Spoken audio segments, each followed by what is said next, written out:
16h-18h sur Europe 1, Historiquement Vôtre. Stéphane Bern. Chaque après-midi dans Historiquement Vôtre vient ce moment de l'émission où, cher Jean-Luc, j'ai comme l'impression que vous cherchez d'abord à m'humilier. Ça s'appelle Bern to be alive. Oh, bah, ne cherchez plus Stéphane, c'est l'unique raison d'être de ce quiz, de tenter de prouver que Stéphane Bern ne sait pas tout en matière d'histoire. Ah non, mais il suffisait de me le demander, je vous l'aurais dit. Je ne sais pas tout en matière d'histoire. Ah bon, bah alors aujourd'hui on va essayer d'aller plus loin, on va même prouver que vous ne savez rien. Allez, jouons. Et on commence tout de suite. Tout à l'heure, je vous ai parlé de fierté. Et on va parler d'une expression. Je vais commencer ce quiz par un compliment, Stéphane. Je vous trouve d'un naturel plutôt humble, plutôt modeste, alors qu'honnêtement, vous auriez de quoi vous la péter. On est tous d'accord. Clémentine ? Non, personne n'a de quoi se la péter. Si, vous. Non. Vous, pas nous, mais vous, oui. Personne sur Terre. En même temps, Clémentine n'a pas répondu, elle n'a pas suivi sur cette affaire. Donc visiblement, elle a un doute. Si on utilise l'expression « fier comme un pou », mais aussi « fier comme un coq », eh ben, c'est à cause d'une confusion. En ancien français, coq et pou se disaient un peu pareil. Vrai ou faux ? Je crois qu'elle allait nous parler de fier comme Artaban. Eh ben non. Fier comme un... Ah oui, vous ne l'attendiez pas celle-là. Non, je l'attendais pas, mais ça me dit quelque chose. Je dirais bien que c'est oui. Vous Parce que oui. Mon intuition me dit que c'est oui. Coq se disait Gallus. Oui, et d'où la France d'ailleurs. Oui, mais alors et le pou aurait eu un nom. Alors, est-ce que le mot pou était proche du mot coq ou le mot pou était proche du mot Gallus ? Là est toute la question. Ouais. Écoutez, je vais dire oui. Vous dites oui, on vérifie. Vous avez gagné! Bravo! En ancien français, pouille désignait un jeune coq. Et c'est vrai que le comportement du coq est plutôt présomptueux. Dès lors, on a dit fier comme un coq, mais aussi fier comme un pouille. Et c'est devenu fier comme un pou. Ah, c'est chouette, ah oui. Voilà. C'était une petite confusion. Une question pour vous maintenant, Clémentine. 1533, sous Henri VIII, en Grande-Bretagne, c'est la première fois qu'une législation est adoptée contre les homosexuels. Le nom de la loi vise dans le texte quoi ?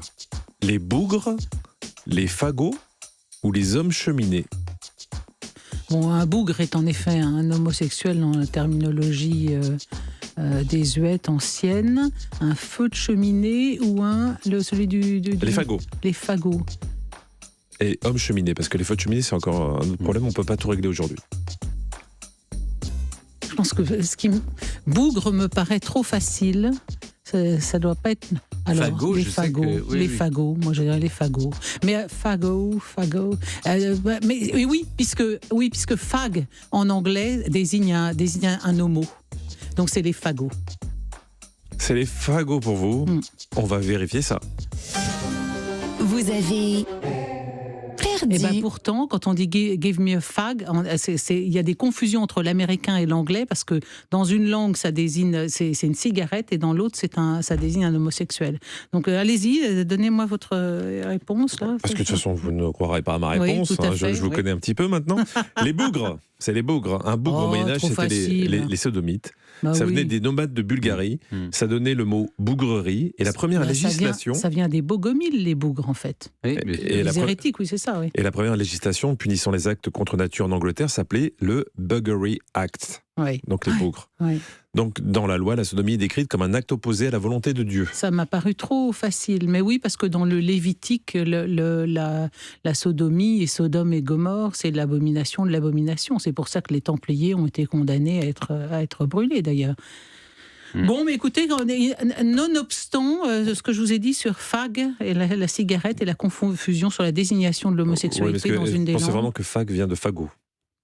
Bah pourquoi pas Pourquoi pas. ça aurait pu fagotte, oui. Ouais. On va vérifier. Mais pour l'instant, c'est une question pour Stéphane. Rendons gloire à Eugène Langenne. Prussien né en 1833, on lui doit l'invention du premier monorail suspendu. En gros, le train n'est pas sur des rails, mais les rails sont au-dessus. Et le train est suspendu dans le vide. Voilà. La première ligne est construite à Wuppertal en 1901. En 1950, on va beaucoup parler de ce train. Pourquoi ? Car un éléphant va le prendre. Ça va être dans ce train la première cargaison de bouteilles de Coca-Cola. Ou dans ce train, il y aura Adenauer avec Charles de Gaulle. serait pas mal, la troisième. Je dirais bien la troisième, moi. Wuppertal, c'est pas mal, Wuppertal. Ils sont là, les deux, tu vois, Adenauer. Ouais, est-ce que De Gaulle est allé Parce en que- 50 en Allemagne? Non, le truc, c'est... Ça paraît trop facile, Stéphane, là. Elles Non, sont parce que- belles, hein, les alternatives, Oui. là, elles sont que intéressantes. Il y a un vous avez- éléphant ou Attendez. la première cargaison de bouteilles de Il y a- coca. Ça va être, Alors, la première attendez. ça va être la première cargaison Non, de bouteilles. pas de coca non, en c'est pas ça. Allemagne, pardon. Ah, mais... Du Fanta, alors, peut-être. Oui, Fanta, c'est allemand. Racontez-moi, c'est un rail, C'est un monorail. c'est un monorail qui mais est... qui est au-dessus de. Et qui est suspendu comment? Bah, ils sont au-dessus, le train est suspendu dans le vide.